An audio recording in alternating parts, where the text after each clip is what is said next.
Isang mapayapang araw sa iyo. Welcome sa Living Gospel, isang pag-aaral mula sa magandang balita kay Kristo. Alam ko na ang aking TAGAPAGTUBOS ay buhay. Pananalig sa buhay na tagapagtubos, pag-asa higit sa pagdurusa, at pananalig sa huling tagumpay ng Diyos. Job Kapitulo 19 versikulo 25. Sapagkat alam ko na ang aking tagapagtubos ay buhay, at sa huli ay tatayo siya sa ibabaw ng lupa. Ang Job Kapitulo 19 versikulo 25 ay isa sa pinakamakapangyarihang pagpapahayag ng pananalig sa lumang tipan.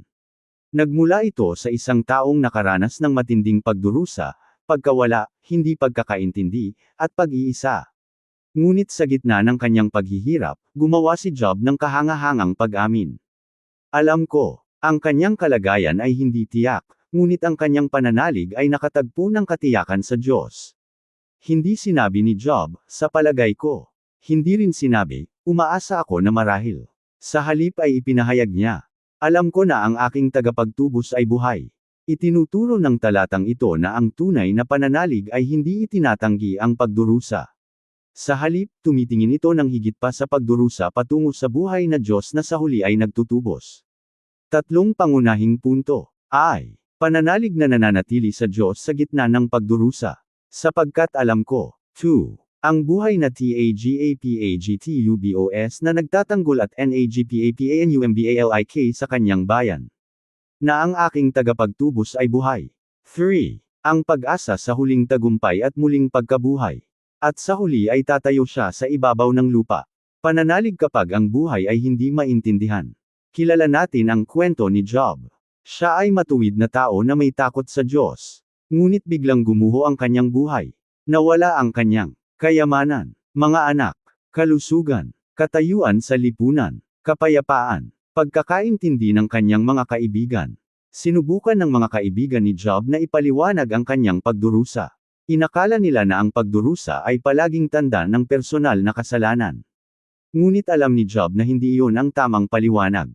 Naranasan ni Job ang isang bagay na bawat mananampalataya ay makakaranas din sa iba't ibang anyo.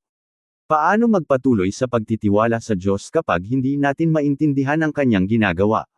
Dito nagiging napakamakapangyarihan ng Job Kapitulo 19 versikulo 25. Hindi alam ni Job ang paliwanag sa lahat ng bagay. Ngunit mayroon siyang katiyakan tungkol sa Diyos.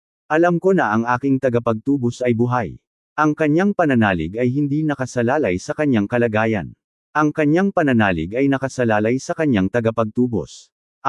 Pananalig na nananatili sa Diyos sa gitna ng pagdurusa. Sapagkat alam ko, ang unang makapangyarihang pahayag ay, alam ko. Ang pananalig ni Job ay nagsimula sa pag-alam. Hindi ibig sabihin na naintindihan na ni Job ang lahat. Marami siyang tanong na walang sagot. Ngunit may isang bagay na alam niya. Hindi alam ni Job kung bakit siya nagdurusa, ngunit alam niya kung sino ang kanyang tagapagtubos.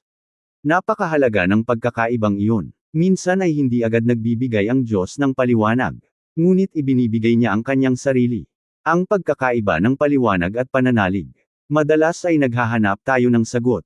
Nagtatanong tayo, bakit nangyari ito? Bakit pinahintulutan ng Diyos ito? Bakit nabigo ang aking mga plano? Bakit nagwakas ang ugnayang ito? Bakit ako dumadaan sa ganitong panahon? Minsan ay nananatiling walang sagot ang mga tanong na iyon ng mahabang panahon. Itinuturo sa atin ng kwento ni Job na ang pananalig ay hindi nangangailangan ng kumpletong paliwanag bago magtiwala. Maaari nating sabihin, hindi ko naiintindihan ang lahat, ngunit alam kong buhay ang aking tagapagtubos. Ang pananalig ay hindi itinatanggi ang paghirap. Hindi nagkukunwari si Job na maayos ang lahat. Ang aklat ni Job ay puno ng malalim na pagdadalamati. Umiyak si Job. Nagtanong si Job. Nagsisi siya. Naghirap siya. Ngunit ang kanyang pagdurusa ay hindi nagwasak sa kanyang pananalig. Mahalaga ito dahil ang tunay na pananalig ay hindi pagkukunwari. Hindi sinasabi ng pananampalatayang Kristiyano, hindi ako nasasaktan kailanman. Sa halip ay sinasabi nito, kahit nasasaktan ako, patuloy pa rin akong magtitiwala sa Diyos. Kapag nagdurusa ka, kapag ikaw ay nagdurusa, hindi mo kailangang magkunwari. Maaari mong sabihin ng tapat sa Diyos, Panginoon, hindi ko naiintindihan. Ngunit idagdag mo, gayunpaman, nagtitiwala pa rin ako sa iyo. Iyan ang pananalig na may pagkahinog. Pananalig sa kadiliman. Isipin mong naglalakad ka sa madilim na silid. Hindi mo nakikita ang lahat. Hindi mo nakikita ang buong landas. Ngunit kilala mo ang taong hawak ang iyong kamay. Iyon ang nagbabago sa lahat. Ang pananalig ay hindi laging nagbibigay liwanag sa buong daan. Minsan, ang pananalig ay simpleng paghawak sa kamay ng siyang nakakaalam ng daan. Madilim ang kalagayan ni Job. Ngunit buhay ang kanyang tagapagtubos. 2. Ang buhay na TAGAPAGTUBOS na nagtatanggol at NAGPAPANUMBALIK sa kanyang bayan. Ang aking TAGAPAGTUBOS ay buhay. Ang sentro ng pag-amin ni Job ay, ang aking tagapagtubos ay buhay. Ito ang puso ng kanyang pag-amin. Pag-aaral ng salitang Hebreo, Goel, TAGAPAGTUBOS. Ang salitang Hebreo na isinalin bilang, tagapagtubos, ay Goel. Nagmula ito sa salitang ugat na Gaal na nangangahulugang magtubos, bawiin, mabawi, o kumilos bilang kamag-anak na nagtutubos. Sa sinaunang lipunan ng Israel, ang Goel ay maaaring maging kamag-anak na kumikilos para sa kapakanan ng kapamilya sa panahon ng kagipitan. Kasama sa konseptong ito ang pagtubos, pagtatanggol, pagpapanumbalik, pagtatanggol sa katotohanan, pagbawi ng nawala, pagprotekta sa karapatan ng pamilya. Kaya nang sabihin ni Job, ang aking tagapagtubos, ipinapahayag niya ang katiyakan na may isang taong kikilos para sa kanya sa huli. Aking TAGAPAGTUBOS. Pansinin mo ang panghalip na nagpapakita ng pagiging personal. Hindi lang sinabi ni Job, mayroong tagapagtubos. Sinabi niya, ang aking tagapagtubos. May personal na pananalig dito. Ang tunay na pananalig ay hindi lamang pag-amin na may Diyos. Ito ay pagtitiwala sa Diyos ng personal. Ang tanong ay hindi lamang, totoo ba ang Diyos? Ang mas malalim na tanong ay, ang Diyos ba ang aking kanlungan, ang aking tagapagtubos, at ang aking Panginoon? Ang Diyos bilang TAGAPAGTUBOS. Paulit-ulit na ipinapakita ng lumang tipan ang Diyos bilang tagapagtubos. Sinabi sa Isaias Kapitulo 43 versikulo 1, huwag kang matakot, sapagkat tinubos kita, tinawag kita sa pangalan mo, ikaw ay akin. Ang pagtubos ng Diyos ay personal. Kilala niya ang kanyang bayan. Tinatawag niya sila, kinikilala niya sila, pinapanumbalik niya sila. Ang mas malaking katuparan sa pamamagitan ni Hesus Kristo. Para sa mga Kristiyano, ang pagpapahayag ni Job ay nakatagpo ng ganap na katuparan sa tao ni Hesus Kristo. Ipinapakita ng bagong tipan na si Hesus ang nagtutubos sa atin sa pamamagitan ng kanyang dugo. Sa kanya ay mayroon tayong pagtubos sa pamamagitan ng kanyang dugo, ang pagpapatawad sa mga kasalanan, ayon sa kayamanan ng kanyang biyaya, Efeso Kapitulo 1 versikulo 7. Si Kristo ay hindi lamang guro. Siya ang ating tagapagtubos. Binili niya ang ating kaligtasan sa pamamagitan ng kanyang dugo. Si Kristo bilang ating TAGAPAGTUBOS. Ang sangkatauhan ay alipin ng kasalanan. Hindi natin matutubos ang ating sarili. Hindi matutubos ng relihiyon ang ating kaluluwa.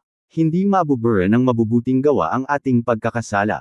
Ngunit dumating si Kristo. Binayaran niya ang halaga. Namatay siya para sa atin. Muling nabuhay siya. At sa pamamagitan niya ay mayroon tayong pagtubos. Ito ang puso ng Ebanghelyo. Bakit mahalagang sabihing, buhay? Sinabi ni Job, ang aking tagapagtubos ay buhay. Ang tagapagtubos ay hindi patay. Ang tagapagtubos ay buhay. Para sa mga Kristiyano, ito ay tumutukoy sa muling pagkabuhay ni Hesus. Namatay si Hesus. Inilibing siya. Ngunit muling nabuhay siya. Kaya ang ating pag-asa ay hindi nakabatay sa patay na pinuno ng relihiyon. Ito ay nakabatay sa buhay na Kristo. Ang muling nabuhay na Kristo ang ating pag-asa. Ipinahayag ni Pablo, ngayon ay muling nabuhay si Kristo mula sa mga patay, siya ang unang bunga ng mga natulog, unang Korinto Kapitulo 15 versikulo 20. Dahil buhay si Kristo, may pag-asa ang mga mananampalataya kahit sa kabila ng kamatayan. Dahil buhay si Kristo, ang pagdurusa ay hindi ang huling kabanata. Dahil buhay si Kristo, ang libingan ay hindi may huling salita. Dahil buhay si Kristo, ang pagtubos ay ganap na matutupad. Ang huling salita. Isipin mo ang isang paglilitis kung saan ang akusado ay dumaranas ng maling paratang. Maaaring punahin siya ng mga tao. Maaaring hindi siya maintindihan. Ngunit alam niyang darating ang araw ng pagliliti sa harap ng pinakamataas na hukuman. Ang opinyon ng karamihan ay hindi ang huling hatol. Hinatulan ng mga kaibigan ni Job si Job. Ngunit tumingin si Job ng higit pa sa paghatol ng tao. Nagtiwala siya na ang kanyang tagapagtubos ay tatayo para sa kanya. Gayun din, hindi natin kailangang magpaalipin sa opinyon ng iba. Ang paghatol ng Diyos ang pinakamahalaga sa huli. Nakikita ng Diyos ang hindi nakikita ng iba. May mga panahon na hindi ka naiintindihan ng iba. Maaaring ikaw ay inakusahan ng walang kasalanan, tinanggihan, pinagbintangan ng mali, nakalimutan, hinatulan, pinuna. Naranasan ito ni Job. Ngunit ang iyong pagkakakilanlan ay hindi nakadepende sa pagtanggap ng tao. Alam ng iyong tagapagtubos ang katotohanan. Kaya, manatili kang tapat. Panatilihin mong malinis ang iyong puso. Huwag mong gantihan ng masama ang masama. Ipagkatiwala mo sa Diyos ang iyong pagtatanggol. Kapag hindi ka naiintindihan ng iba, huwag maging mapait. Kapag tinanggihan ka, huwag talikuran ang Diyos. Kapag inakusahan ka, lumakad ng may katapatan. Kapag nakalimutan ka, alalahanin mong hindi ka nakalimutan ng Diyos. Kapag tila hindi makatarungan ang nangyayari, magtiwala sa matuwid na hukom. Buhay ang iyong tagapagtubos. 3. Ang pag-asa sa huling tagumpay at muling pagkabuhay. At sa huli ay tatayo siya sa ibabaw ng lupa. Nagpatuloy si Job, at sa huli ay tatayo siya sa ibabaw ng lupa. Ang pahayag na ito ay tumutukoy sa ganap na pagkilos ng Diyos. Ang pag-asa ni Job ay lumalampas sa kanyang kasalukuyang kalagayan. Tinitingnan niya ang huling araw. Ito ay pag-asa para sa hinaharap. Ang pag-asa na ang Diyos ay tiyak na tutuparin ang kanyang mga layunin. Ang huling araw. Ang pariralang ito ay tumutukoy sa katuparan ng mga layunin ng Diyos sa hinaharap. Paulit-ulit na itinuturo ng Biblia na ang kasaysayan ay patungo sa itinakdang wakas ng Diyos. Darating ang panahon ng huling paghatol, muling pagkabuhay, pagtatanggol sa matuwid, pagpapanumbalik, ganap na tagumpay ng Diyos. Ang pagdurusa ay totoo, ngunit hindi ito walang hanggan. Ang Diyos ang may huling salita. Si Kristo ay muling darating. Para sa mga Kristiyano, ang pag-asang ito ay nagiging mas malinaw sa pamamagitan ng muling pagdating ni Jesus.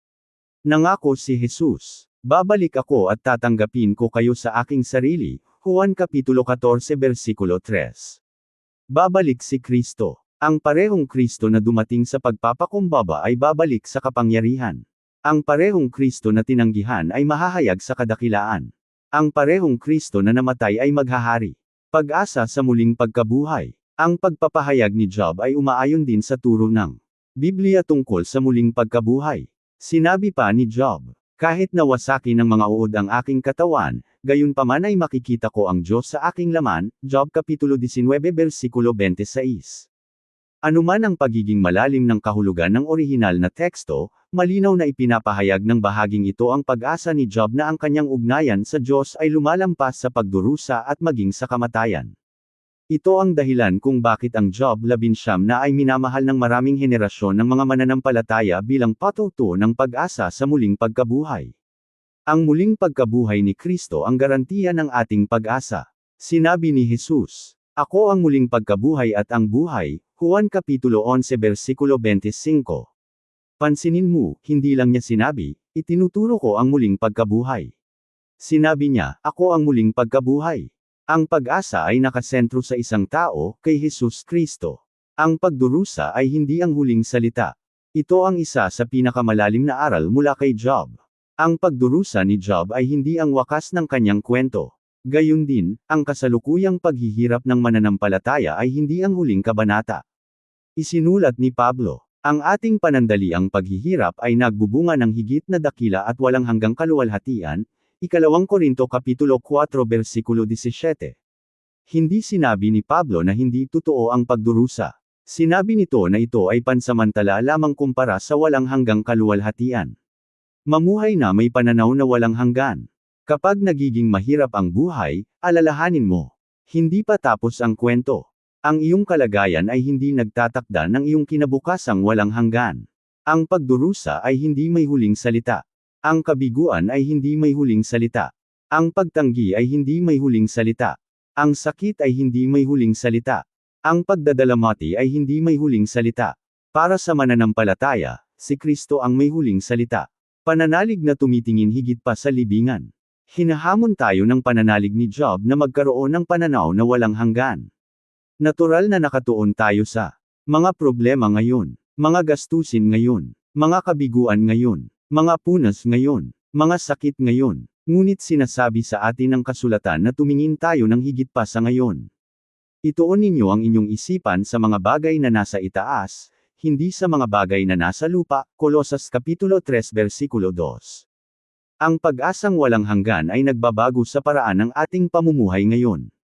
Tatlong pananalig ni Job. 1. Pananalig ay tumitingin pataas. Tumingin si Job ng higit pa sa kanyang kalagayan patungo sa Diyos.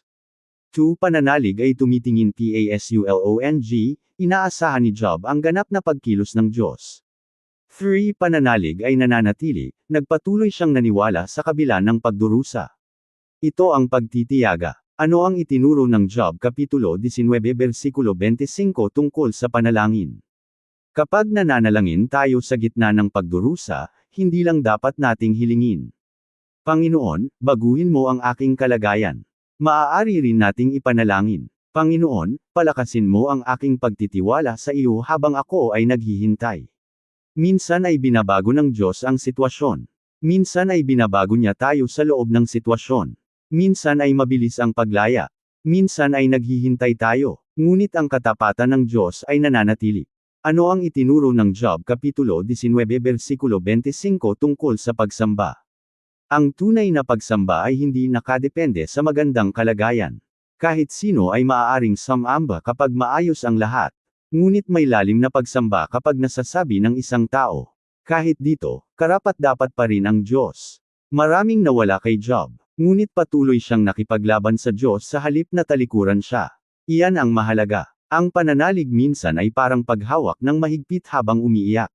Ano ang itinuro ng Job Kapitulo 19 Versikulo 25 tungkol sa pagtitiyaga? Sinabi sa Santiago Kapitulo 5 Versikulo 11. Tingnan ninyo ang mga nagtiis. Sila ay mapalad. Narinig ninyo ang tungkol sa pagtitiis ni Job. Naging halimbawa si Job ng pagtitiyaga.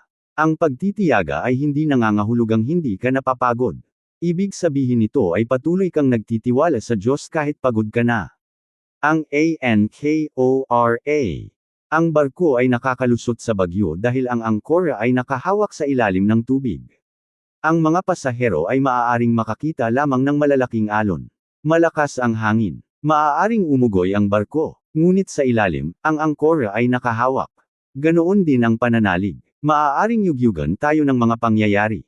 Maaaring magbago ang ating damdamin. Maaaring magkaroon ng mga tanong. Ngunit ang ating pag-asa ay nakaangkla sa katangian ng Diyos. Inilalarawan ng Hebreo Kapitulo 6 Versikulo 19 ang pag-asa bilang angkora ng ating kaluluwa, matatag at tiyak. Ang ating katiyakan ay wala sa maayos na kalagayan. Ito ay nasa buhay na tagapagtubos. 1. Kapag hindi mo naiintindihan, magtiwala ka sa katangian ng Diyos. Maaaring hindi mo alam ang kanyang plano, ngunit maaari mong pagkatiwalaan ang kanyang katapatan. 2. Kapag nagdurusa ka, alalahanin mong buhay ang iyong tagapagtubos. Ang sakit ay hindi tanda na iniwan ka na ng Diyos. 3. Kapag tinanggihan ka ng iba, alalahaning nakikita ka ng Diyos. Ang paghatol ng tao ay hindi ang huling paghatol.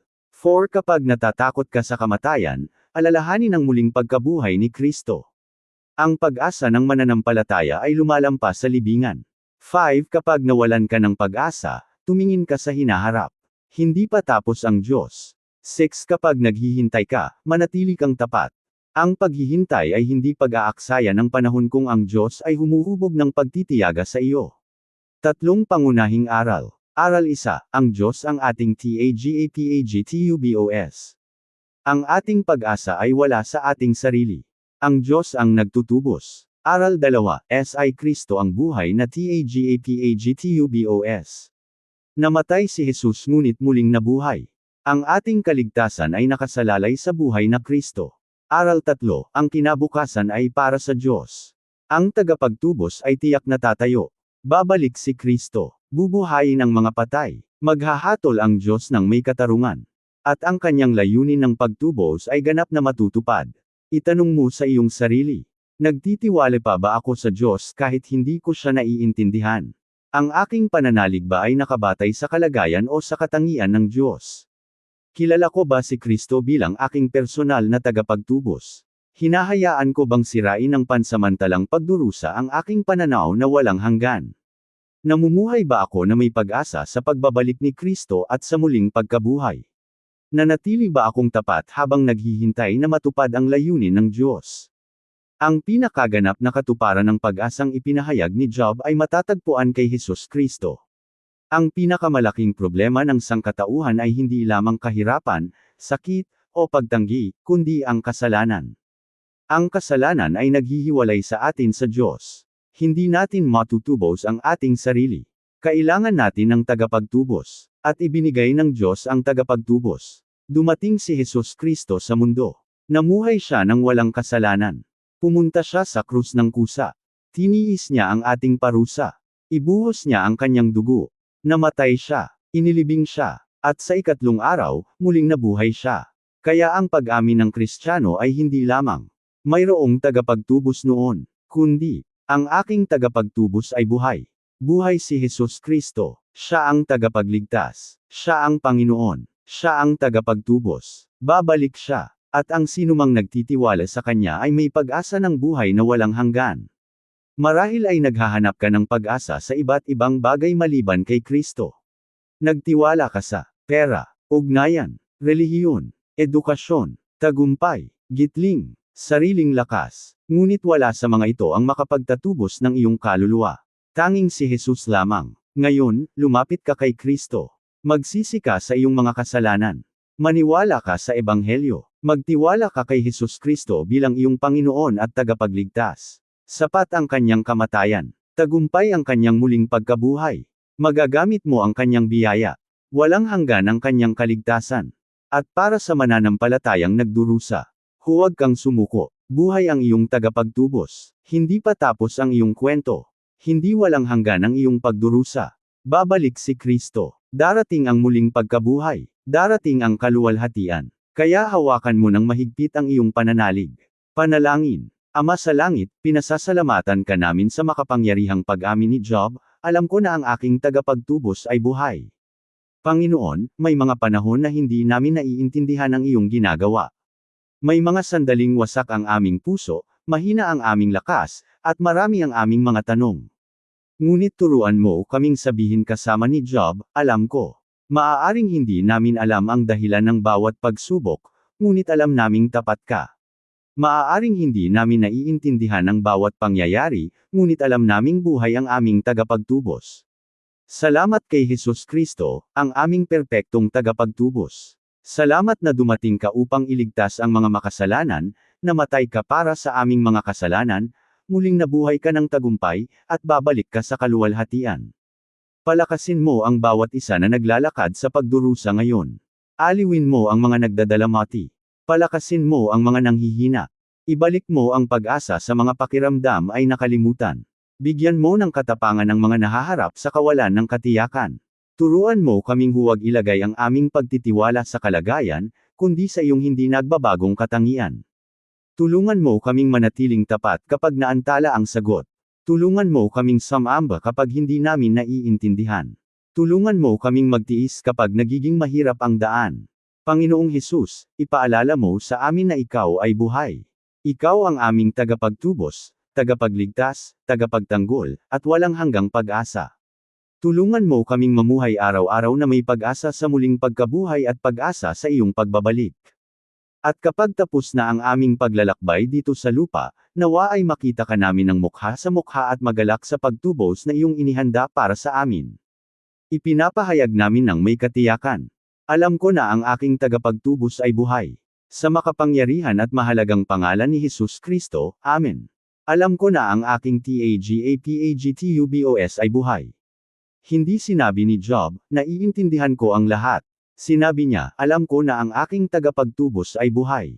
Ito ang pananalig na kailangan natin ngayon. Kapag nagdurusa ka, buhay ang iyong tagapagtubos. Kapag tinanggihan ka, buhay ang iyong tagapagtubos. Kapag nalilito ka, buhay ang iyong tagapagtubos. Kapag nagdadalamati ka, buhay ang iyong tagapagtubos. Kapag naghihintay ka, buhay ang iyong tagapagtubos. Kapag nahaharap ka sa kamatayan, buhay ang iyong tagapagtubos.